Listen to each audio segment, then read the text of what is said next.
Welcome back to the Oz podcast, Transformation Matters with Doug Schulkin. How are you, Doug?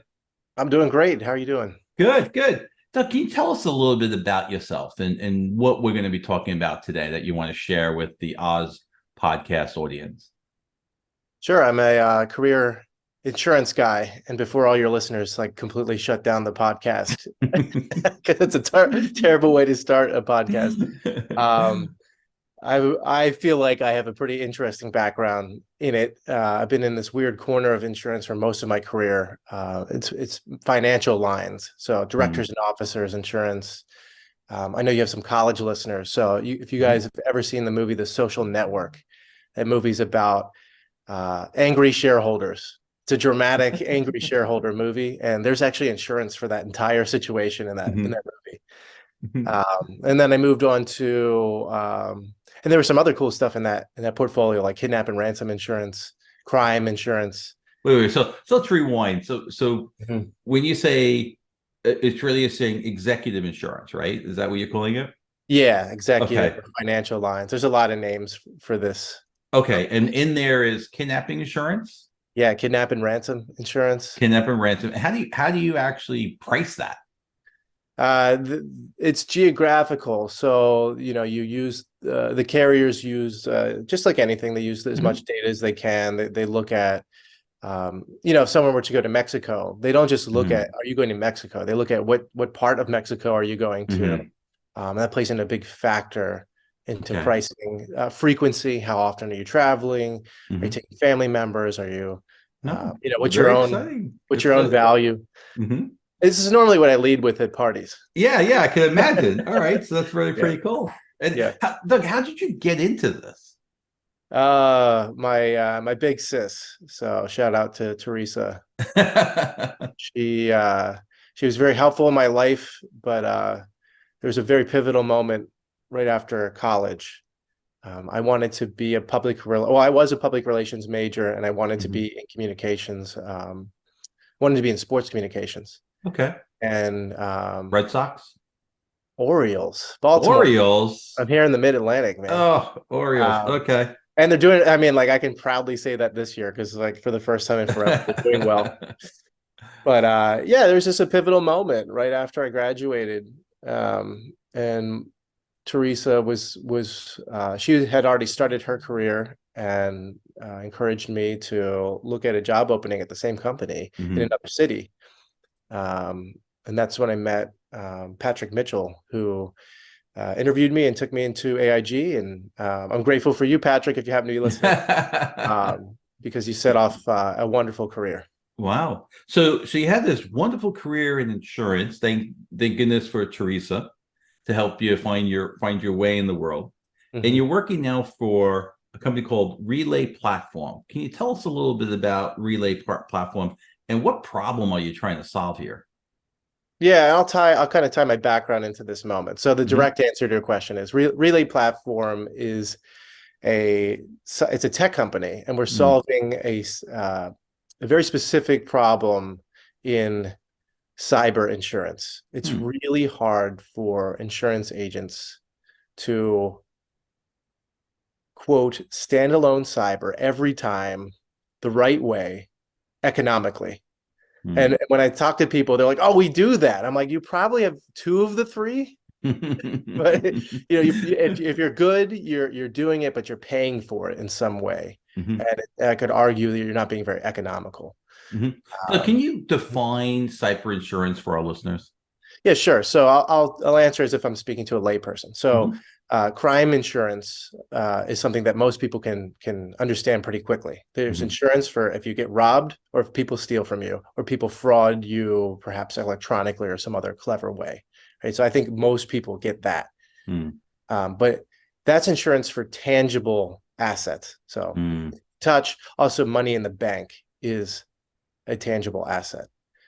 And now, more excitingly, cryptocurrency and other digital currencies mhm, are tangible assets according mm, to policy. So that still fits in crime. But mm, when we change the concept from, and just very simple change, but we change from tangible assets to data, people just shut down. Hmm. I can't value that. I Hmm. can't Hmm. place it. I don't understand. And that's cyber insurance. Cyber is the sister of crime insurance. Cyber Mm. insurance is the sister of crime insurance. Well, and with cyber insurance, are you actually working with the companies to safeguard their their their data? In other words, are they just coming to you for a policy and you just give them the policy, or are you giving them recommendations on what they need to do in order to potentially lower their cost? Yeah, so just to be clear, Relay is a tech company. So I'll answer as Mm. if from the carrier's point of view. So when a Okay. carrier is looking at um, a cyber liability policy, Hmm. or more specifically, a customer, Hmm. they're sizing them up on what is their exposure.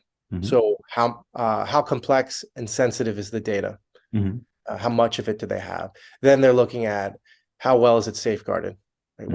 What are the practices in place to prevent disasters? Hmm. And you'll see this consistency across all insurance. This is a very Hmm. similar mindset. I think the one unique thing about cyber is there's a huge emphasis on mediation. So to Hmm. making sure it doesn't happen in the first place. Hmm. Hmm. And there's a lot of tools that we could go into if you care Hmm. to. Well, I want to hear more about Relay and how this is marrying up the carrier piece and what you're doing as a tech company. Yeah, so our CEO, Aaron, really sharp guy, he likes to say that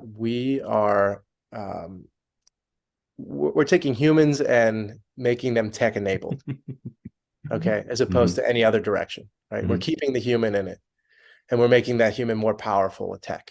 Hmm. And this is an important distinction because there's a lot of things that computers can do really fast and well Hmm. that humans hate doing Hmm. and Hmm. also are slow.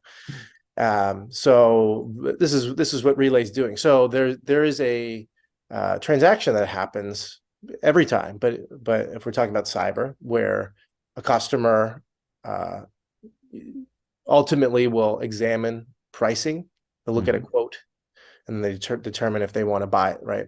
And that when that middleman is setting up that moment, they have to go to all these carriers. They have to understand a very new and ever-changing wild west of insurance Hmm. is cyber. Like this ain't property. Hmm. Most insurance people are Hmm. like, oh yeah, I know this code. The state required me Hmm.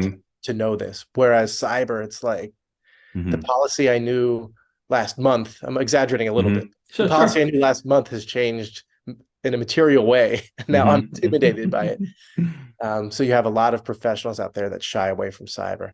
And then Hmm. you have to ask these people, can you look at all these different cyber options, Hmm. understand them fully, Hmm. write it out in a proposal, and then propose it confidently to a customer, Hmm. right? Are there people out there that can do that? Absolutely.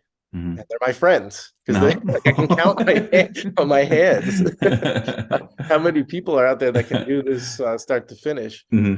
But most people can't. And then when you ask the scale, it becomes a disaster. So that's just what Hmm. Relay is doing is we're creating all these efficiencies uh, with present day tech, and we have an Hmm. amazing tech team. I admire them very much, very nimble, and love to listen to the customer and back into their problem.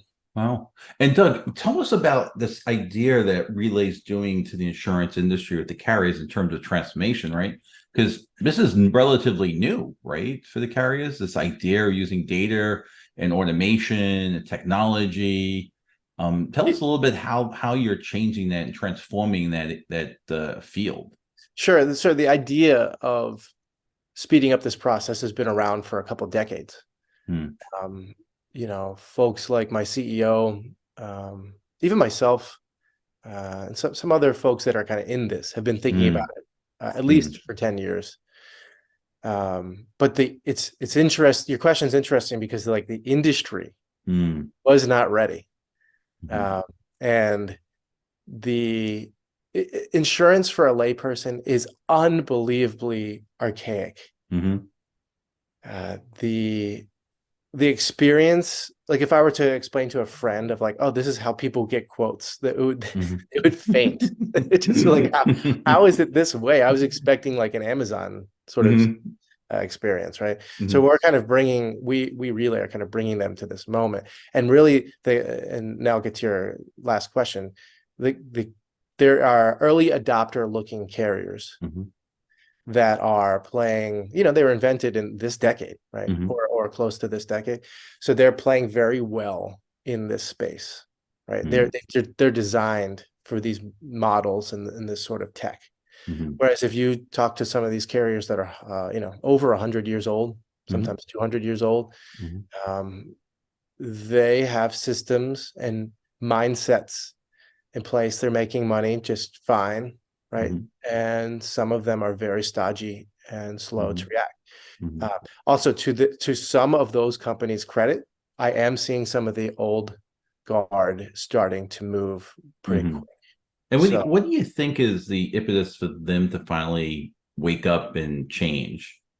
well, I don't know that for sure, but my Mm. good guess is they're looking at the numbers. I think Mhm. they could look at, say, their cyber book specifically and Mhm. notice that it's probably not going in the direction they want, or it's not Mhm. going in the direction they want. And perhaps these early adopters are starting to awake the giants. Mhm. Also, I think there's some, some of my, even former bosses and Mhm. people I know in the business are on the young side, and they've Mhm. now taken the reins at some senior positions, these Mhm. companies, and I think that's a big factor too. So credit to them Mhm. for pushing these companies. And your friends who have a different mindset, I'm sure they'd be changing the culture, which, to your word, stodgy insurance companies. Yes, I believe it was on your last episode. Chris mentioned, Chris Lowe. yeah, Chris Yeah. Lowell. He mentioned, and forgive me if this wasn't his stat, but Mhm. I think he was saying something like it wasn't him. It was somebody else yesterday Mhm. that said about like 40% of the business is going to retire in the next Mhm. 10 years. It's very Yes. baby boomer heavy. Yes. So there's this huge changing of the guard. Mm. Um, and I think we're watching that unfold right in front of us. Yeah. So I think in the insurance industry, it's very interesting. Yeah. When I teach at Columbia, I've never told my students to go look at the insurance industry because it seems so boring.